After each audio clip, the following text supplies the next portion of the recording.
Ndikonwa kuti atate wamwam maatidziwitsa chikondi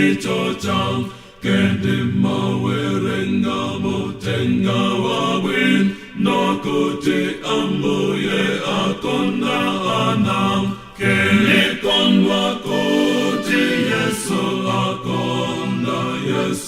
akonda andikonda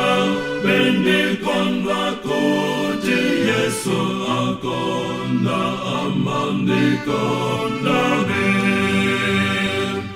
Yesu ndikonda akonda so ine anandifela pamtanda wowo chawo sayenela woyipani ine chokalangalo Ambuye lacho ndikonwa kuti Yesu akonda andikonda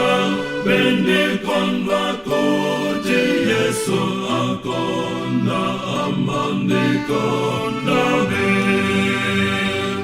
Zimo woyela akala wa ine achimikiza chikondi cha Yesu ine ntachimwa amandikumbuka lapambana we akukonda Yesu ndikonwa kuti Yesu akonda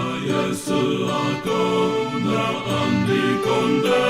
bendikonwa kuti Yesu akonda amandikonda be ndikadzawona Ambuye kumwamba sindidzaopa pokhala akonda anandikonzela kalelo nyumba ndidzakhala mokondwa